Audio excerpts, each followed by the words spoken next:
Episode की शुरुआत में बादशाह और लैंसन को दिखाया जाता है जो कि पहरेदारी कर रहे होते हैं और उसके बाद हमें डार्जिलिंग भी दिखाया जाता है जो कि नियोन की पहरेदारी कर रहा होता है। उसके बाद हमें ऑक्शन के अंदर वाला सीन दिखाया जाता है जहाँ पे बहुत सारे लोग होते हैं, लिटरली बहुत सारे लोग सूट बूट के अंदर होते हैं और ये सब के सब एक गैंग लीडर होते हैं या फिर किसी गैंग को रिप्रेजेंट करते हैं। इसके बाद बेस सवाल करते हैं कि ये सब अगर एक एक गैंग लीडर है तो फिर ये खुद क्यों आए, अपने एजेंट को भी तो भेज के बिडिंग करवा सकते थे। और उसके बाद टोसिनो जो होता है वो बोलता है कि ये सब जो आए हैं ये सिर्फ मतलब बिडिंग के लिए नहीं आए, ये आए हैं प्राइड के लिए। इनको मतलब चाहिए इज्जत और साथ में दबदबा बनाना है अंडरवर्ल्ड के अंदर, तो अपना फेस दिखाना पड़ता है, कभी कभार अपनी पावर दिखानी पड़ती है, अपनी जो पैसा है वो दिखाना पड़ता है। और उसके बाद ये बताता है कि जितना भी पैसा आज यहाँ पे दाव लगेगा उतने से मतलब जो पैसा होगा उसके कुछ परसेंट माफिया के पास भी जाएगा, यानी कि माफिया का जो कम्युनिटी है उसके पास भी जाएगा। तो जितने ज्यादा बिडिंग लगेगी माफिया कम्युनिटी उतनी ज्यादा स्ट्रॉन्ग बनेगी। लेकिन कुछ ऐसी भी गैंग्स हैं जो बहुत ज्यादा बिड कर देती है, जितना तो उनका पास पैसा होता भी नहीं है, मतलब होता है लेकिन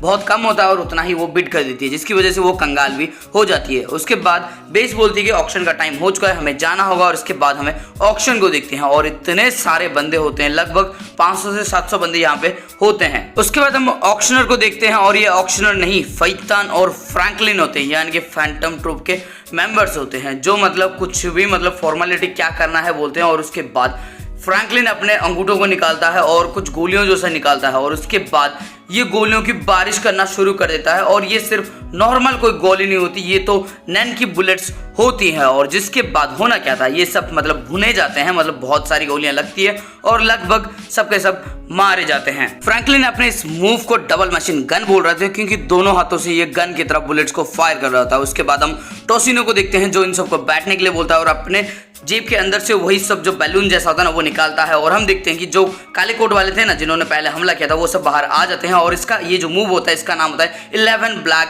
चिल्ड्रंस। लेकिन इनको भी जब गोलियां लगती है ये भी फट जाते हैं, जिसका मतलब ये है कि ये इनको नैन की गोलियां पड़ रही होती है। और ये जो बंदा होता है यानी कि फ्रैंकलिन होता है ये भी इमिटर होता है बिल्कुल टोसिनो की तरह। और क्योंकि टोसिनो की भी मतलब नैन की ही एबिलिटी है, उसके पास भी नैन की एबिलिटी है, इसलिए वो सब टूट जाता है, जिसकी वजह से अभी टोसिनो खतरे के अंदर होता है। और हम देखते हैं टोसिनो को भी इसके बाद गोलियां लगना शुरू हो जाती है। इसके बाद टोसिनो बेस और दूसरे जो बॉडीगार्ड होता है उन दोनों को जाने के लिए बोलता है। और उसके बाद हम देखते हैं कि टोसिनो यहीं पे ढेर हो जाता है, लेकिन बेस और जो दूसरा बॉडीगार्ड होता है यहाँ से बच के निकलने में सफल हो जाते हैं। लेकिन जब ये बाहर आते हैं तब वो दूसरा बॉडीगार्ड अपने बॉस को फोन करने लगता है, जिसको देख के सुजुकी इसको एक सर पे दे मारती है, जिसकी वजह से ये बंदा यहीं पे ढेर हो जाता है। और उसके बाद बेस बहुत ज्यादा डर के यहाँ से भागने की कोशिश करती है क्योंकि वो एक मैनिपुलेटर है और किस करके ही अपना काम निकाल सकती है। लेकिन यहाँ पे किस करने के लिए इसके पास टाइम है नहीं, क्योंकि वो बंदा जो है यानी कि सुजुकी जो है वो इसको मारने के पीछे पड़ी है। और सुजुकी बहुत ज्यादा स्ट्रांग होती है क्योंकि तुमने गॉन को देखा, इसने मतलब बहुत मुश्किल से हारा होता है, गॉन बड़े ही मुश्किल से इससे जीता होता है, जबकि इसका लेफ्ट हैंड प्रोमिनेंट है और जो राइट हैंड है वो इतना ज्यादा ताकतवर नहीं है। उसके बावजूद वो गॉन को बहुत ज्यादा कड़ी टक्कर देती है, यानी कि फिजिकली सुजुकी बहुत ज्यादा स्ट्रांग है, जिसकी वजह से ये बेस को भी एक जोरदार सर पे दे मारती है और बेस भी वहीं पे ढेर हो जाती है और बेस का काम तमाम हो जाता है। उसके बाद हम ऑक्शन जहां पे हो रहा था उसको देखते हैं, जहां पे अभी खून की नदियां बह रही होती है, सारे लोग मर चुके होते हैं। और उसके बाद ये जो सुजुकी होती है ये आती है अपना जो ये जो स्पेशल वाला नैन की एबिलिटी यूज करती है, जिसके अंदर ये जो वैक्यूम क्लीनर है इन सबको अपने अंदर समा लेता है। मतलब होता तो इतना सा है लेकिन उसके बावजूद सबको अपने साथ समा लेता है, सबको गायब कर देता है ये। उसके बाद हम देखते हैं कि जो टोसिनो होता है वो अभी भी जिंदा होता है और वो बोलता है कि कौन हो तुम, खैर क्या फर्क पड़ता है, तुम जो कोई भी हो, तुम और तुम्हारी फैमिली सब मारे जाएंगे। जिसको सुनने के बाद फैतान को गुस्सा आता है, वो अपना एक चॉप इसके गले पे दे मारता है और उसके जो मुंडी होती है उसको उड़ा देता है। उसके बाद फैतान बोलता है कि फैमिली वो क्या होता है। और उसके बाद शिजुकी इसको अपने वैक्यूम क्लीनर के अंदर ले लेती है। उसके बाद हम मेलोडी को देखते हैं जो बोलती है कि कुछ मैं क्लियर से सुन नहीं पा रही, लेकिन ऑक्शन हॉल के अंदर कुछ तो गड़बड़ी हो रही है। और उसके बाद कुराबे का डैड फोन करके बताता है कि यहाँ पे कुछ गड़बड़ी चल रही है। और वो बोलता है, जो लीडर होता है डार्जिलिंग होता है, वो बोलता है कि बाशो और लैंसन से बात करो, उनसे कांटेक्ट करो और तुम सीधा आगे बढ़ जाओ। उसके बाद जो गैंग्स के अलग मेंबर्स होते हैं वो सीधा ऑक्शन हॉल के अंदर आते हैं, जहां पे ये देखते हैं कि यहाँ पे अभी कुछ भी नहीं है, यहाँ तक कि चेयर और टेबल तक यहाँ पे नहीं होती, जिसका मतलब ये सब गायब हो चुके हैं और ये सब पैनिक कर जाते हैं। उसके बाद कुराबे अपने बॉस को यही सिचुएशन समझाता है। उसके बाद डार्जिलिंग पूछता है कि ऑक्शन का सामान का क्या हुआ, और तब कुराबे बताता है कि मेलोडी नीचे देखने के लिए गई। और उसके बाद हम सीधा वोल्ट को देखते हैं जो एकदम खाली होता है, यानी कि यहाँ पे भी चोरी हो चुकी है। इसके बाद डार्जिलिंग बोलता है कि हमें उन चोरों को पकड़ना होगा और उसके बाद वो सेंट्रल पार्क की तरफ बाशो और लिनसेन को भेज देता है और इनको भी किसी और जगह पे भेज देता है। और जो स्क्वाला होता है उसको बोलता है कि 5 कुत्ते यहाँ पे छोड़ दो और साथ में जो मेड्स होती है ना उनको बोलता है कि बॉस के ऊपर नजर रखना, एक भी मोमेंट ऐसा नहीं होना चाहिए कि जब तुम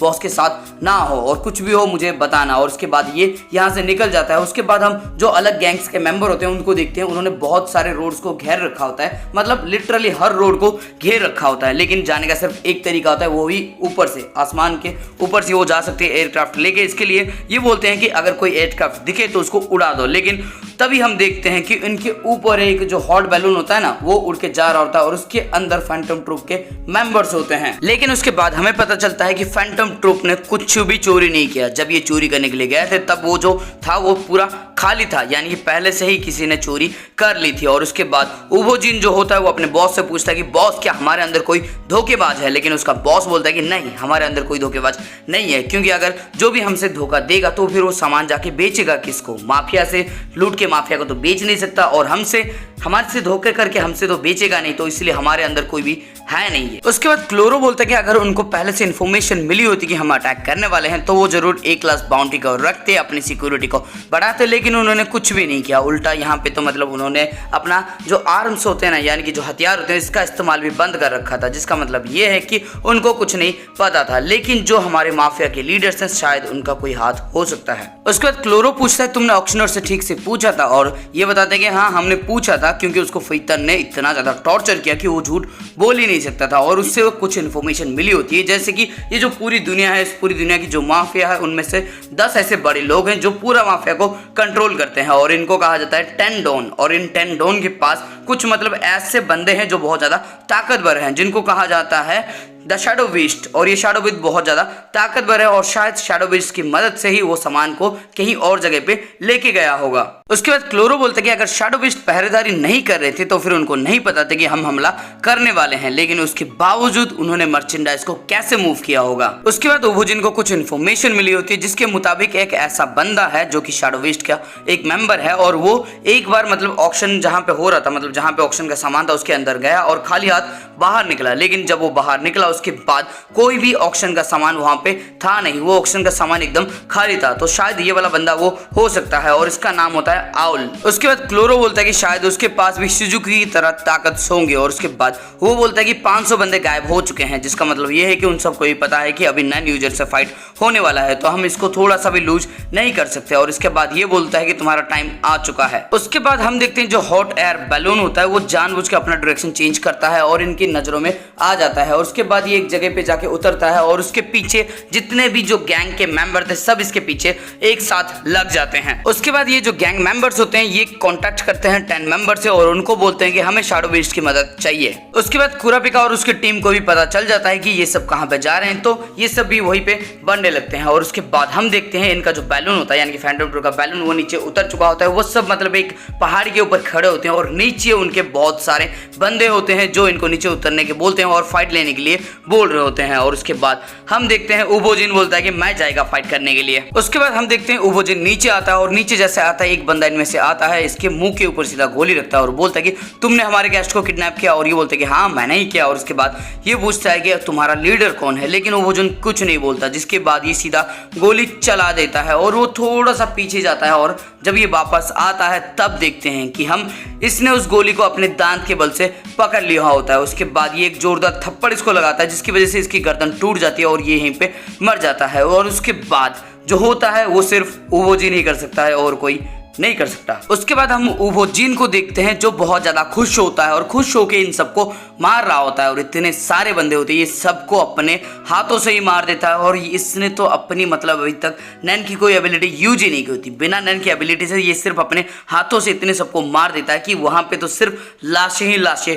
दिख रही होती है। और उसके बाद जो फैंटम ट्रूप के मेंबर्स होते हैं उनमें से शल्नाक बोलता है कि मैं देख देख के परेशान हो चुका हूं, मेरे को मजा नहीं आ रहा है, हम ताश खेलें क्या। और उसके बाद बाकी सब बोलते हैं चलो ताश खेलते हैं, यानी कि वो बंदा यहाँ पे पीट रहा है उन सबको, लेकिन इनको ताश खेलना है। उसके बाद डार्जिलिंग कुरापिका और उसकी टीम यहाँ पे पहुंच जाती है, जो देखती है कि बहुत पहले से ही यहाँ पे मतलब बहुत सारी गाड़ियां हैं, और वो देखती है कि इनके सामने एक बीस्ट खड़ा है जिसका नाम होता है उभोजिन। उसके बाद हम देखते हैं कोई स्नाइपर होता है जिसने उभोजिन के सर के ऊपर गन लगाया होता है और वो शूट भी कर देता है, लेकिन उससे उबोजिन को घंटा कुछ फर्क नहीं पड़ता, उल्टा वो एक पत्थर लेता है और सीधा इसकी तरफ दे मारता है, जिसकी वजह से इसको हेडशॉट पड़ जाता है और ये यहीं पे खत्म हो जाता है। उसके बाद उबोजिन के सामने कुछ और बंदे आ जाते हैं जिनके हाथ में एक बजूका होता है और जो बजूका वाला मैन होता है वो बोलता है कि अभी मैं तेरे को इस बजूके से उड़ा देगा, ये बजूका इतना खतरनाक है, ये किसी टैंक को भी उड़ा सकता है। लेकिन उबो बोलता है कि तुम मेरे को एक टैंक से मत कंपेयर करो और उसके बाद ये अपना बजूका चला देता है। उबो अपना हाथ आगे रखता है और उसके बाद धुआं ही धुआं हो जाता है। लेकिन जब धुआं हटता है तब सबसे ज़्यादा हैरान यही होता है क्योंकि उबोजिन को घंटा कुछ नहीं होता, यहाँ तक कि एक सिंगल स्क्रैच तक भी इसके ऊपर नहीं आया होता। और उसके बाद उबोजिन का काम शुरू होता है, ये इन सबको भी बड़ी ही बेरहमी से मार देता है। और जब उबो अपना तांडव कर रहा होता है तब कुरापिका उसको दूर से देख के बताता है कि इसका ऑरा थोड़ा सा अलग है, ये बहुत ज़्यादा स्ट्रॉन्ग है और ये नॉन यूजर भी है और साथ में इसके ऊपर बुलेट यहाँ तक कि बजूका तक काम नहीं करता, ये बहुत ज़्यादा स्ट्रॉन्ग है, इसका ऑरा भी कुछ अलग तरह का है। और उसके बाद ये बाइनोकुलर सीधा अपना जो बॉस होता है ना डालजोलाइन, उसको देता है और बोलता है कि तुम खुद ही देख लो। उसके बाद डालजोलाइन खुद देखता है और बोलता है कि ये बंदा कौन है जो बंदों को पेपर की तरह फाड़े जा रहा है। और उसके बाद स्क्वाला बोलता है कि मैं इसका एक पार्ट नहीं बनना चाहता, मैं किसी ऐसे बंदे से नहीं लड़ूंगा जिससे जीतना नामुमकिन हो। और तब ये बोलता है कि तुम सही बोल रहे हो लेकिन हम अपना मिशन भी छोड़ नहीं सकते, यानी कि इनको शायद फाइट करना पड़े। लेकिन तभी मेलोडी बोलती है कि मैं कुछ सुन सकती हूँ, मैं किसी की हार्ट बीट सुन सकती हूँ, लेकिन वो हम में से कोई नहीं है, वो हमारे पास आ रहा है। उसके बाद हम देखते हैं कि मिट्टी के नीचे से कोई आता है और मिट्टी से बाहर जब वो निकलता है हम देखते हैं वो बहुत बड़ा होता है, काला होता है और थोड़ा सा